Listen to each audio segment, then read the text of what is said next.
Good evening student. आप board में देख रहे हैं विद्युत फ्लक्स लिखा हुआ है। आज इसी के बारे में हम समझने की कोशिश करेंगे। आप परिभाषा को देख सकते हैं।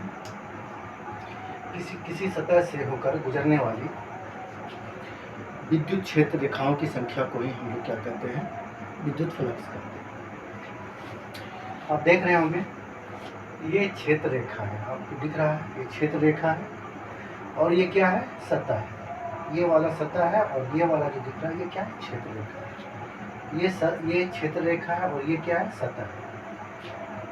ये क्या है, क्षेत्र रेखा है जिसको हमने ई से डिनोट किया है और सतह को जो है ये ए से डिनोट किया है। ये सतह का क्षेत्रफल से हम लोग को मतलब कि इसकी क्षेत्रफल की जरूरत हो सकती है। तो आप देख रहे हैं सिंपली आप समझ सकते हैं कि क्षेत्र रेखाओं की संख्या ही क्या है, विद्युत फ्लक्स है। इसको इस तरह से भी हम समझ सकते हैं कि किसमें क्षेत्र रेखाओं की संख्या मतलब विद्युत फ्लक्स की संख्या अधिक होगी, किसमें विद्युत फ्लक्स कम होगा, किसमें विद्युत फ्लक्स कुछ भी नहीं होगा। तो इस तरह से हम इसे समझ सकते हैं।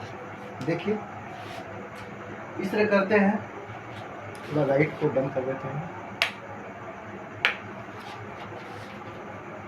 तो ये बूंदा बूंदा जो दिख रहा है आप इसे समझ सकते हैं कि ये क्षेत्र रेखाओं की संख्या है। तो ये मेरा 0 डिग्री पे है। देखो ये इधर से जा रहा है और डायरेक्शन भी ये है, इसलिए ये 0 डिग्री का बन रहा है। तो आप दिख रहे होंगे कि लगभग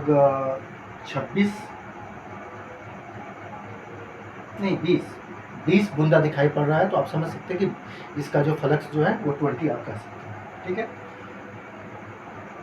ये वाला पोजीशन है। अब देखो जब हम ये 16 के रख देते हैं तो हमको एक भी बूंदा दिखाई नहीं पड़ रहा है। इसका मतलब इसका क्या है, 0 है। अब देख लो कि अगर इस तरह से रखते हैं, इस तरह से कुछ एंगल पर रखते हैं तो कुछ क्षेत्र रेखाओं की संख्या कम हो जाएगी। ये 3 स्टेप हमारे पास था जो कि हमने अभी देखा। एक जब इस पोजीशन में था तो मैक्सिमम, इस पोजीशन में था तो कुछ भी नहीं, इस पोजीशन में था तो कुछ है। इसकी परिभाषा को इस प्रकार से भी हम समझ सकते हैं,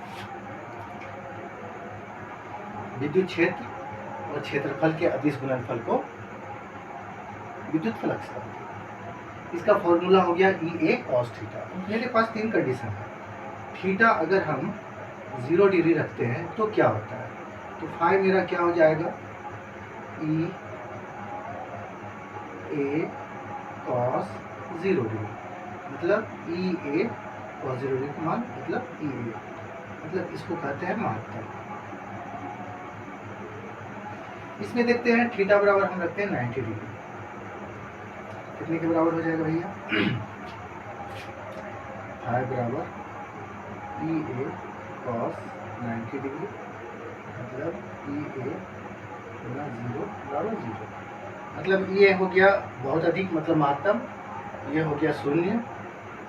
और इसमें अगर हम थीटा बराबर 60 डिग्री रख लेते हैं तो फाई बराबर क्या हो जाएगा, E A cos 60 डिग्री, मतलब क्या हो गया, E A गुना हाफ, मतलब क्या हो गया, इसका फ्लक्स आधा हो गया। ओके, तो आप लोगों ने फ्लक्स के बारे में समझ लिया और ये हमें कहाँ काम देने वाला है, ये गॉस के परिमाण काम देने वाला है। धन्यवाद।